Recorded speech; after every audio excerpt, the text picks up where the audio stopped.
Hey guys, welcome back to my kitchen. I'm a little under the weather right now, so you'll have to excuse the nasally voiceover, but I honestly could not wait any longer to share my recipe for pastelon. If you've never had this before, just trust me when I say it is a life-changing dish. There are layers of sweet fried plantains, picadillo, and mozzarella cheese, which is why my family lovingly calls this Puerto Rican lasagna. Let me show you how to make it.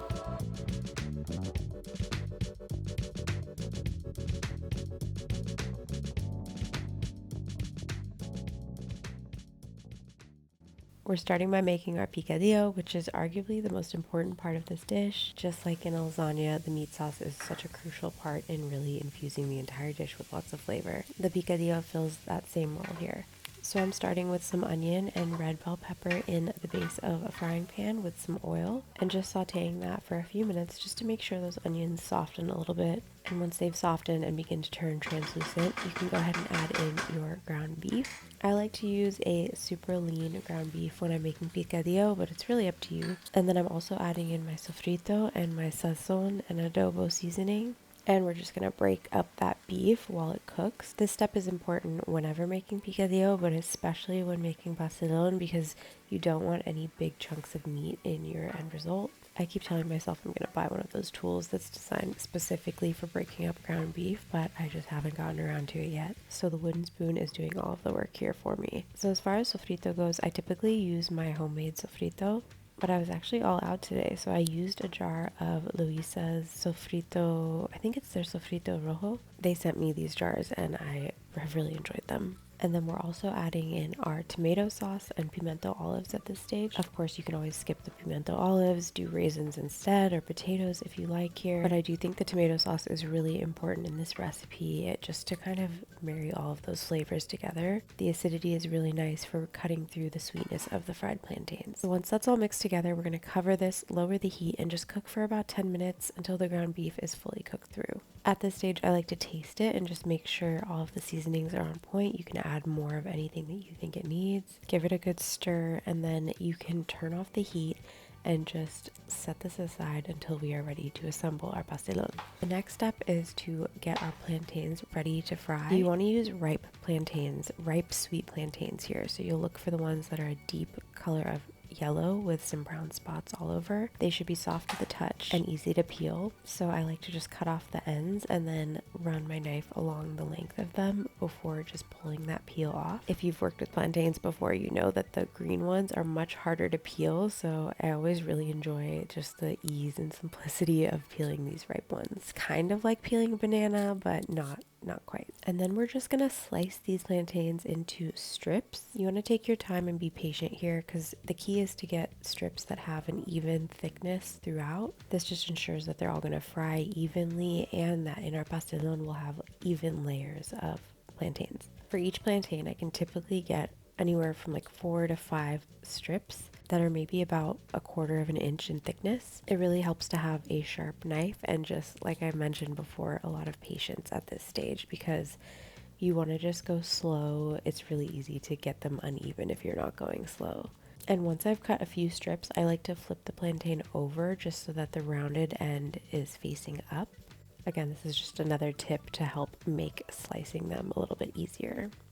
I also always like to buy a few extra plantains just in case I do mess up a few of these. Like if one is too ripe, it can be a little bit hard to cut. So I like to buy like 4 or 5 plantains, and that's typically more than enough to make a full pastelón.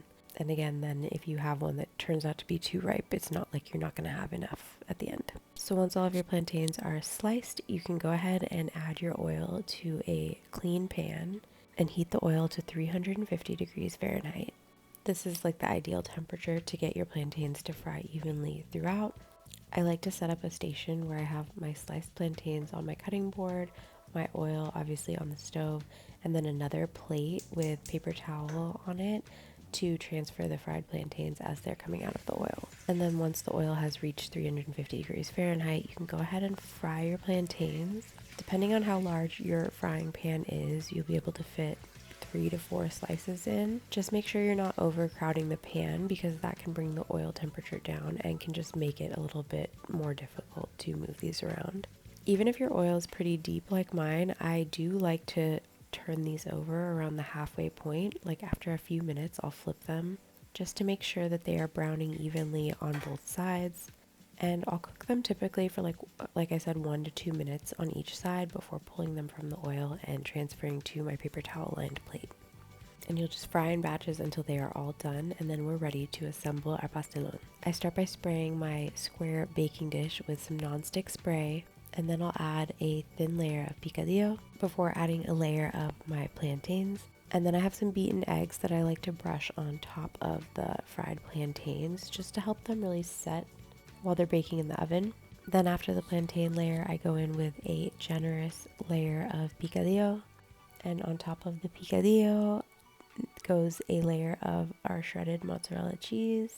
I always realize after I've done the first layer that I can be a little bit more generous because you only are able to fit a couple layers of everything, so don't be shy. Then we're doing our second layer of the plantains, brushing with egg wash, and then topping again with our picadillo filling. Now this is typically the final layer of picadillo, so I'm going all out and just putting as much as I can fit here in the pan. So for me, I actually was able to fit all of my picadillo in this pastelon, which is always a success. And then I like to always finish with another layer of the plantains if I have enough. Of course, always topping that off with a brushing of the beaten eggs. And then our last layer of the mozzarella cheese, which I like to go, again, really heavy-handed at the end just for that signature, like, melty, cheesy topping. And it is completely optional, but I like to also finish off the dish with 2 plantains. So if you have leftover strips of plantain, this is a great way to use them. You can like create a design or just do 2 like I like to do right here. I do brush those with a little bit of egg wash before I transfer this into the oven, and it bakes at 350 degrees for about 20 minutes. Sometimes I'll broil it at the end just to get that cheese super golden brown and bubbly. And then it is completely essential to let this sit for at least 10 minutes to let everything kind of settle in before cutting into it and serving. Letting it set is so important in getting those signature lasagna shaped slices. It's a super simple step, but it can be really hard when you are smelling this in your kitchen and you're hungry. So just trust me, do not skip this step.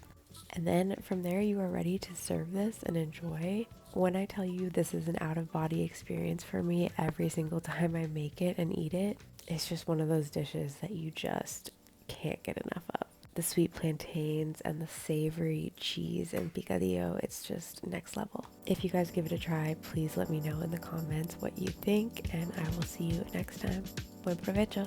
Ooh, also, if you tried this, you have to try the canelas next. Okay, bye.